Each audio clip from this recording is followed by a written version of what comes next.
Lah sekarang ada kaitannya. Wa audoha maziyatar risalah al-islamiyah. Lalu Allah menjelaskan keistimewaan dari risalah Islam atau risalah yang dibawa oleh Nabi Muhammad ini. Wa hiya annaha amatun syamilah. Jadi risalah Islam ini bersifat umum, universal. Jadi berlaku untuk semua orang, semua waktu, zaman sampai hari kiamat. Ini tidak ada perubahan. Wa anna bi satahu sallallahu alaihi wasallam lin nasi kafatan. Sesungguhnya dia Nabi Muhammad sallallahu alaihi wasallam itu diutus untuk semua manusia. Yad'uhum fiha ilal imani bihi wa bi risalatih. Dia menyeru mereka agar beriman kepadanya dan kepada risalah yang dibawanya. Jadi beriman kepadanya dan kepada risalah yang dibawanya. Jadi kita ini diperintahkan untuk mengimani Nabi Muhammad dan risalah. Risalah itu berarti ajaran yang dibawanya itu. Wa anna kullama yatabi'u tashmulu tilka sa'adah. Sesungguhnya orang yang mengikutinya akan memperoleh kebahagiaan. Kurang lengkap ya, kebahagiaan. Jadi akan bahagia, jangan ragu-ragu. Kunci kebahagiaan adalah mengikuti Nabi. Mengikuti itu sebetulnya ada dua sisi. Yang dilakukan Nabi diikuti. Yang tidak dilakukan Nabi tidak usah diikuti. Termasuk dalam memahami cara-cara ibadah, ya, cara-cara ibadah itu sebetulnya harus diteliti. Apakah yang mendekati dilakukan Nabi itu yang mana? Yang mendekati, cari dalil-dalil yang kuat. Nah, di Muhammadiyah biasanya ada istilah tarjih. Itu mencari yang lebih rojih. Rojih itu yang lebih kuat, yang mendekati apa yang dilakukan Nabi. Cuma bukan berarti pemahaman selain itu terus dikatakan salah, enggak. Tetapi memilih inilah yang dianggap mendekati dari yang dilakukan oleh Nabi. Jadi mengikuti Nabi, makanya terus belajar mana yang lebih kuat itu kita ikuti. Karena ada perintah itu. Makanya termasuk di dalam Al-Quran kan ada fa'in tanaza'tum fi syai'in farudhu ilallahi war rasul. Jadi kalau ada perbedaan pendapat maka cari rujukan kepada Allah atau kepada Rasul. Karena agama itu mengikuti. Penafsiran ya. Qul ya Muhammad li jami'il bashar, katakanlah wahai Muhammad kepada semua manusia, min Arab wa ghairihim, dari bangsa Arab dan lainnya, bidun au sudun, baik yang berkulit putih maupun hitam. Inni Rasulullah ilaikum jami'an, sesungguhnya aku adalah utusan Allah untuk kamu semua. La ila qaumil Arab khosoh, bukan untuk kaumku Arab saja. Wa ila kulli waktin wa zamanin, dan untuk semua waktu dan zaman. Ila yaumil qiyamah, sampai hari kiamat. Makanya kalau ada nabi baru itu berarti itu palsu. Jadi kalau setelah Nabi Muhammad kok ada ajaran baru, palsu. Wa hadza yaqtadi ayyakuna mab'usan ila jami'in nas. Ini maksudnya bahwa dia diutus untuk semua manusia, kama qala ta'ala, sebagaimana firman Allah Ta'ala. Wa ma arsalnaka illa rahmatan lil alamin, dan tidaklah kami mengutus manusia melainkan untuk menjadi rahmat bagi semesta alam. Rahmat itu kasih sayang Allah. Jadi ini bentuk kasih sayang Allah kepada seluruh alam, itu adalah diutusnya Nabi Muhammad memberi kabar gembira. Laksanakan akan bahagia dunia juga bahagia di akhirat. Termasuk surat Saba juga menyebutkan wa ma arsalnaka illa kafatan linnasi basyira wa nadhira, dan kami tidak mengutus kamu melainkan kepada umat manusia seluruhnya, kafah seluruhnya. Basyiran sebagai pembawa kabar gembira, basyir kabar gembira, wa nadhira dan sebagai pemberi peringatan. Basyira artinya orang yang mentaati Allah akan mendapat kabar gembira surga. Nadhira memberi peringatan orang yang ingkar, orang kafir akan neraka.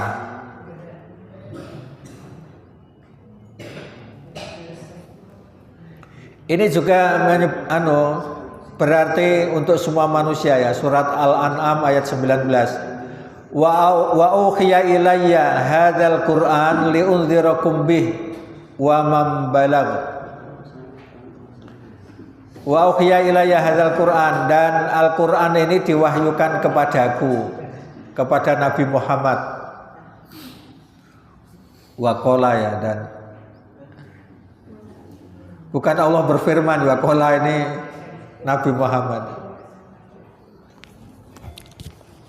Nabi berkata, Al-Quran ini diwahyukan kepadaku supaya dengannya aku memberi peringatan, liunzira, nazir tadi ya, kepadamu, waman, dan kepada orang yang sampai Al-Quran kepadanya, wamam balagho, dan orang yang balagho sampai Al-Quran kepadanya.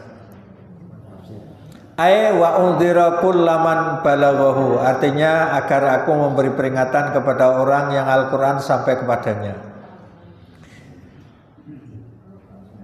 Jadi kan Al-Quran itu sudah sampai ke penjuru dunia. Itu sebetulnya itu harus mengimani Al-Quran. Waja'at al-hadis as-sabitah mu'akkadah umumar risalah an-nabawiyah. Terdapat beberapa hadis yang menegaskan keuniversalan risalah Nabi, keumuman atau keuniversalan risalah Nabi, yaitu mislah hadis sahihaini wa Nasa'i, seperti hadis Sahih Muslim ya, Sahih Bukhari Muslim, wa Nasa'i, dan dari riwayat Nasa'i an Jabir bin Abdillah, dari Jabir bin Abdillah, anin Nabi, dari Nabi sallallahu alaihi wasallam. Jadi Nabi bersabda, u'titu khamsan, saya diberi 5 hal, lam yu'tahunna ahadun minal anbiya'i qabli, yang tidak diberikan kepada seorang pun Nabi sebelum aku. Jadi ini keistimewaan Nabi, ada 5 khomsan. Yang pertama, nusirtu birru'bi masirata syahrin, saya diberi pertolongan berupa ketakutan pihak musuh pada perjalanan 1 bulan.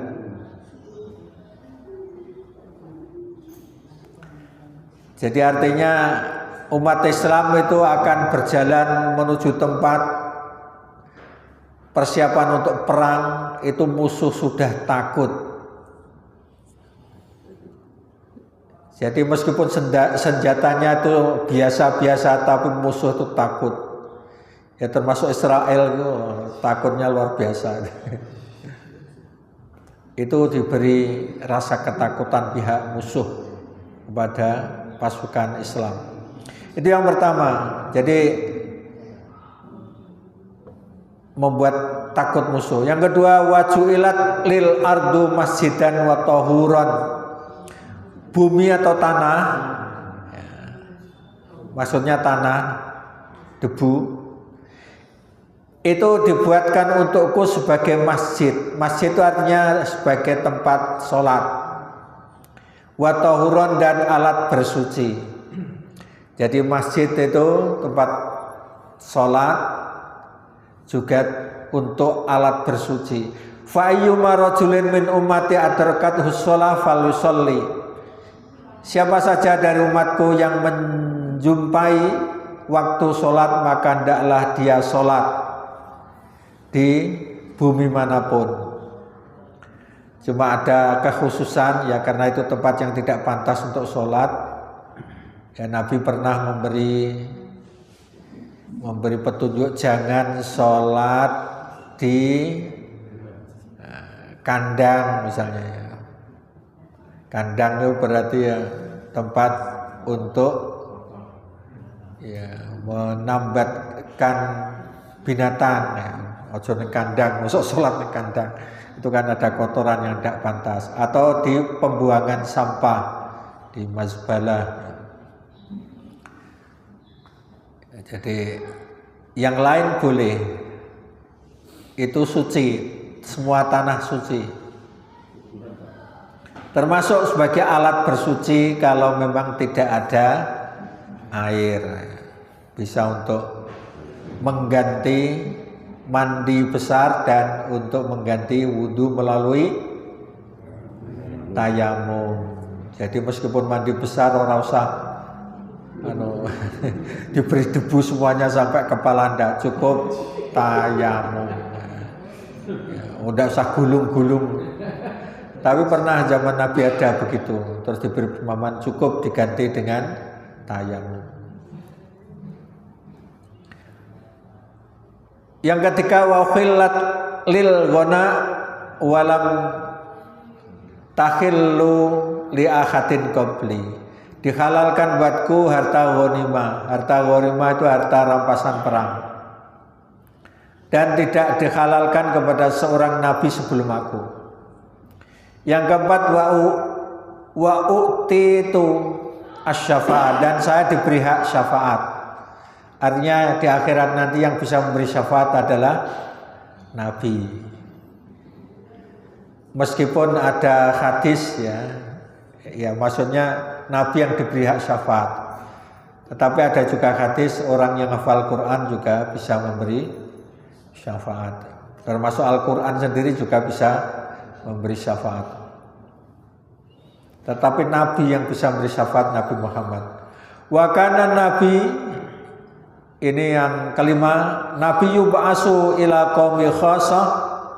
Nabi yang lain diutus untuk kaumnya saja. Wa bu'istu ilan nasi amma, dan saya diutus untuk semua manusia.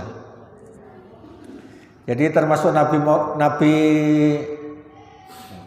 Musa diutus untuk Bani Israel, termasuk Nabi Isa untuk Bani Israel. Sementara Nabi Muhammad untuk seluruh manusia. Ini diantara keistimewaan. Tadi di ayat tadi ada ini Rasulullah, sesungguhnya saya utusan Allah. Alladzi lahu mulkut tam, yang menjadi utusan Allah. Allah itu siapa? Ini menjelaskannya. Allah yang memiliki kekuasaan atau kerajaan at-tam yang sempurna, wal mutasarrif al-kamil, dan pengatur yang lengkap, fis samawati wa fil ardina jami'iha, di semua langit dan bumi. Langit dan bumi ini semua yang memiliki Allah, termasuk yang mengatur. Walahul qudrah at-tamah alal ihya wal imatah, dia pemilik kemampuan yang sempurna untuk menghidupkan dan mematikan. Jadi Allah itu punya kuasa, kemampuan sempurna.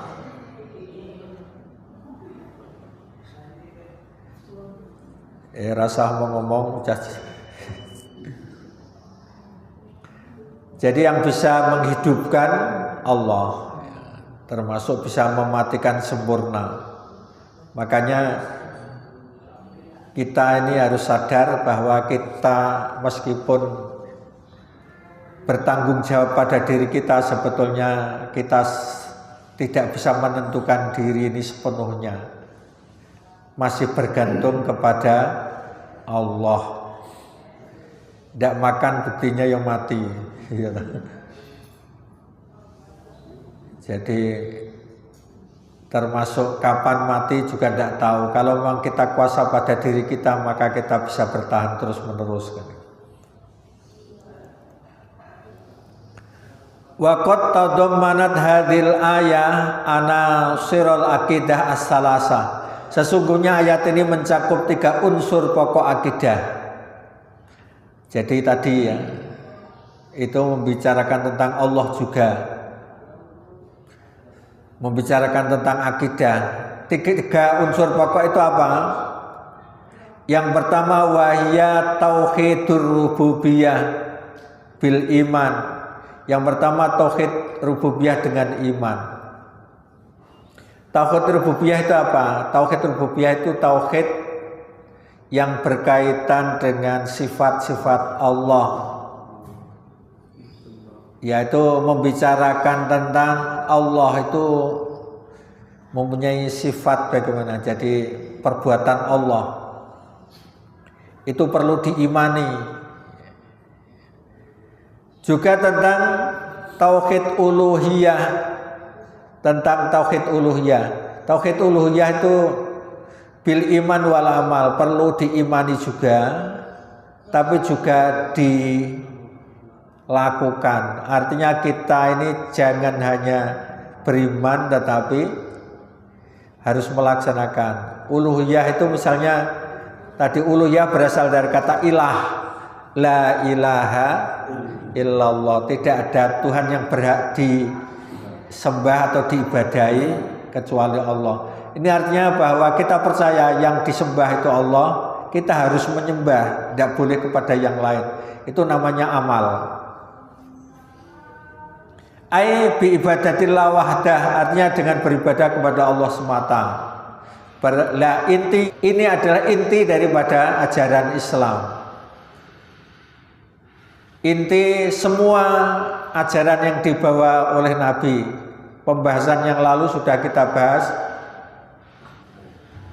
Walaqad ba'asna fi kulli ummatin rasulan an ibudullah wajtanibut taghut, dan kami mengutus untuk setiap umat itu ada rasul. Inti rasul itu yaitu mengajak supaya beribadah kepada Allah dan menjauhi ibadah kepada yang lain. Itu inti. Sama semua dari Nabi Adam sampai Nabi Muhammad. Jadi ini inti.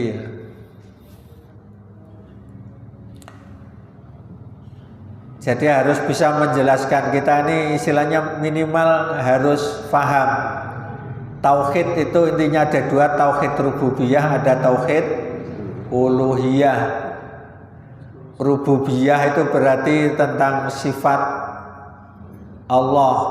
Kalau uluhiyah itu bagaimana sikap kita, sikap manusia ini, itu uluhiyah. Sikap kita berarti harus diimani, harus iman, terus mau beramal. Termasuk sampai ya menjalankan syariat-syariat Islam itu juga termasuk uluhiyah. Makanya orang Arab karena tahu bahasa Arab itu mereka tidak mudah masuk Islam kecuali siap melaksanakan ajaran Islam. Harus meninggalkan ajaran-ajaran yang lain. Terus ketika summal iman birisalatin Nabi Muhammad sallallahu alaihi wa alihi wasallam. Jadi iman kepada risalah yang dibawa oleh Nabi Muhammad. Yang terakhir summal iman bil ba'si ba'dal maut, yaitu iman kepada hari berbangkit sesudah kematian. Wadzalika ma'nal ihya wal imatah, inilah makna menghidupkan dan mematikan. Jadi disebutkan kata-kata menghidupkan, mematikan itu sekaligus juga kita didorong untuk iman kepada hari akhir. Jadi ada 3 hal pokok ya yang dibahas tadi. Yang pertama, kita ini harus punya tauhid. Tauhid apa tadi? Rububiyah, uluhiyah. Nah, terus kedua ini iman kepada risalah yang dibawa Nabi. Yang ketiga iman kepada hari berbangkit atau hari kiamat. Jadi baksi berbangkit, terus ada yaumul hasyri dikumpulkan, yaumil hisab dihisab diadili. Kalau yaumul kiamah itu seluruhnya, hari kiamat berdirinya atau tegaknya pengadilan di akhirat. Faqala fa'aminu billah, tadi ada kata ayat tadi ya, berimanlah kepada Allah. Ay fasaddiqu ayuhan nas qatibatan billahil waqidil ahadil fardis somad fi rububiyyatihi wa uluhiyatihi. Artinya maka percayalah wahai manusia kepada semua sifat Allah, qatibah semua sifat Allah ya. Al-Wahid yang satu, Al-Ahad yang esa, Al-Fardi yang tunggal, As-Somad tempat bergantung, fi rububiyyati dalam rububiyah, wa uluhiyah dan uluhiyahnya. Jadi rububiyah itu berasal dari kata Rabbul Alamin itu loh. Alhamdulillahi Rabbil. Rabbil kan Tuhan. Tapi kalau Rabbi artinya itu ya pokoknya sifat-sifat Allah yang menciptakan, yang mengurusi, yang menghidupkan, mematikan, yang mencukupi kebutuhan kita. Pokoknya sifat-sifat Allah. Kalau uluhiyah berarti perbuatan kita. Perbuatan kita kepada Allah itu uluhiyah. Fa'aminu bi rasulihin nabiyil ummi, dan berimanlah kepada rasulnya yaitu seorang nabi yang ummi. Alladzi ba'asahu ilal khalqi ajmain, yang diutus untuk semua makhluk. Bahkan bukan manusia saja ya, tadi disebutkan manusia tapi sebetulnya juga untuk makhluk termasuk jin. Wa huwa nabil ladzi yu'minu bi wahdaniyatillah, yaitu nabi yang beriman kepada keesaan Allah, wa kalimatih, dan kalimat-kalimatnya, at-tasyri'iyah yang berupa syariat, alat yanzalallahu bil hidayatil bashar, yang diturunkan Allah untuk memberi petunjuk manusia. Jadi kalimat tadi kan ada berimanlah kepada Nabi dan berimanlah kepada Allah dan kalimat-kalimatnya, atau Nabi itu beriman kepada Allah dan kalimat-kalimatnya. Kalimat itu yang pertama, yang di sini yang dimaksud itu syariat. Kalimat itu bisa diartikan syariat. Terus wa kalimatit tihid takwiniyah, dan kalimat dan beriman kepada kalimat-kalimat yang berupa alam semesta, takwin, kaun, ciptaan Allah ya, takwin. Jadi kalimat itu ada tasyri'iyah, ada takwiniyah. Iki perlu belajar ya. Nanti kalimat itu ada tasyri'iyah yang berupa syariat, takwiniyah berarti ciptaannya alam semesta ini. Adalah ala qudratihi wa iradatihi wa hikmatihi, yang menunjukkan kekuasaan, kehendak dan hikmahnya. Nyanya mestinya besar ya. Lah semua itu diimani oleh Nabi Muhammad. Wa yusaddiqu qauluhu amal wa yusaddiqu qauluhu amalahu, serta dibenarkan oleh ucapan dan oleh perbuatannya. Jadi artinya gini, yusaddiqu qaulahu amaluhu ya sebetulnya. Jadi ucapan Nabi sebagai beriman itu dibuktikan dengan perbuatannya. Artinya Nabi itu pelaksana pertama dari Al-Quran. Makanya Nabi itu ketika ditanya, ya, sifat-sifat Nabi ketika ditanyakan kepada istrinya bagaimana Nabi Muhammad, maka dijawab karena khuluquhul Quran. Akhlak Nabi itu sesuai dengan Al-Quran. Termasuk Nabi itu yu'minu bima unzila ilaihi mir rabbih. Nabi itu beriman kepada apa yang diturunkan kepadanya dari Tuhannya. Diimani semua, tidak ada yang tidak. Diimani dalam artian luas, yaitu sampai dibuktikan dengan perbuatan. Nah ini artinya kita sebagai pengikut itu hendaknya juga begitu. Jangan percaya saja, tetapi juga diajak untuk mengikuti Al-Quran, termasuk mengikuti Nabi. Jadi kita kan disuruh itu atiullaha wa atiur rasul wa ulil amri. Ada kata taatlah, itu hanya dua. Taatlah kepada Allah, taatlah kepada Rasul, dan kepada pemerintah atau pemimpin. Tapi kalau masalah pemimpin itu ada catatannya. Kalau ada perbedaan, kembali kepada Allah dan Rasulnya. Artinya taat kepada ulama itu selagi ulama itu taat kepada Allah dan Rasulnya. Wal murad bi kalimatih, ya. Jadi yang dimaksud dengan kalimat-kalimatnya tadi. Jadi Nabi Muhammad itu ya beriman kepada kalimat-kalimat Allah. Itu matadammanathu kutubuhu, yaitu apa yang terkandung dalam kitab-kitabnya, kitab Allah, minat Taurat, dalam Taurat, wal Injil, wal Quran. Jadi semua diimani. Malah kalau diteliti tidak bertentangan dengan ajaran yang dibawa oleh Nabi Muhammad. Wa min ahkamin, yang berupa hukum-hukum, wa irsyadat, dan petunjuk-petunjuk, wa adillah, dan dalil-dalil, ala wujudillahi ta'ala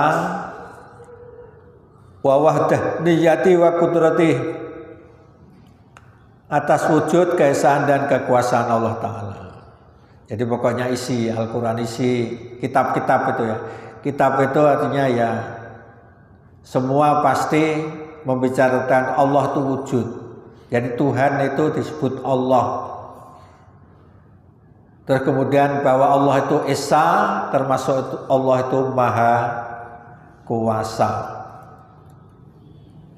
Wa hadza amrun bil iman, dan ini semua adalah perintah untuk beriman. Atba'u bil amri bil Islam, yang diikuti perintah untuk masuk Islam. Jadi jangan iman saja, tetapi harus masuk Islam. Ai ittabi'u, malah mengikuti itu artinya masuk Islam.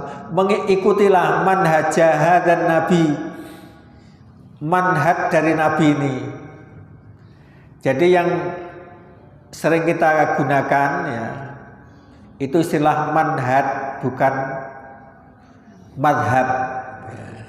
Jadi istilahnya manhaj. Jadi Muhammadiyah misalnya mempunyai manhaj dalam memahami Islam. Di antaranya tadi ya ada istilah tajdid. Tajdid itu berarti kalau dalam urusan akidah dan ibadah itu mencari yang asli dari Nabi, Tidak usah yang ada tambahannya, tidak usah ada perubahan. Jadi harus orisinil dari Nabi mengenai sholat ini. Itu istilahnya tajdid, memperbarui, tapi maksudnya kita ini disuruh meneliti amalan Nabi yang orisinil itu yang mana. Tidak usah ada perubahan, tidak ada tambahannya. Termasuk akidah ya.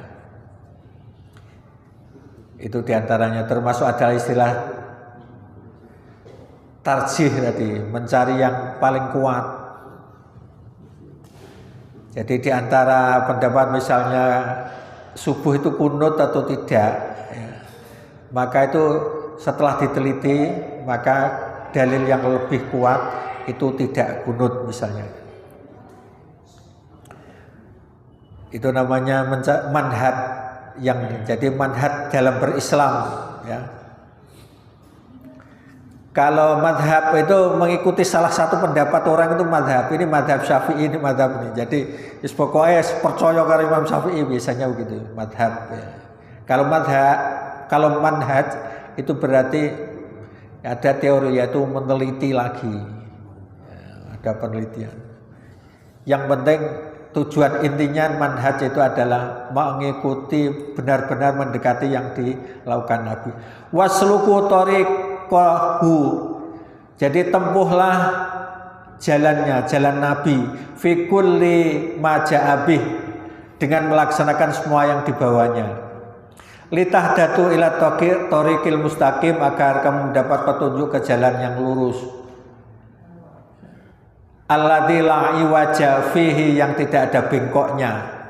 Lah kita semua itu ketika sholat kan minta ya ihdinas siratal mustaqim, tunjukilah kami jalan yang lurus. Lah jalan yang lurus itu adalah jalannya para nabi. Jadi orang yang diberi nikmat itu adalah jalannya para nabi. Ya termasuk nabi kita Muhammad.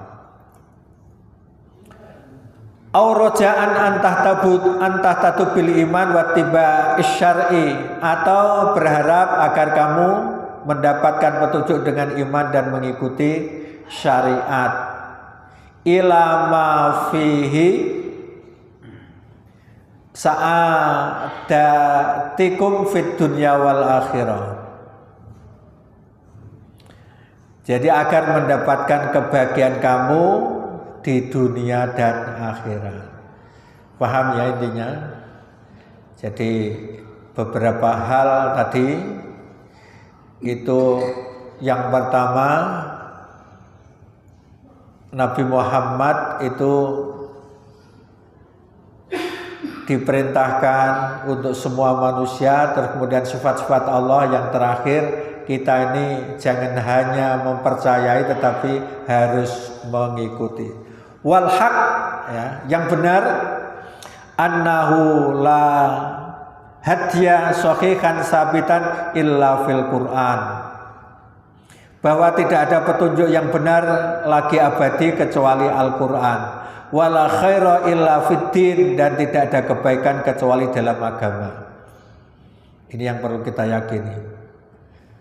Berikutnya, la sa'adata illa bittiba'i syariati khata min nabiyyin, dan tidak ada kebahagiaan kecuali mengikuti syariat dari nabi penutup, dari para nabi.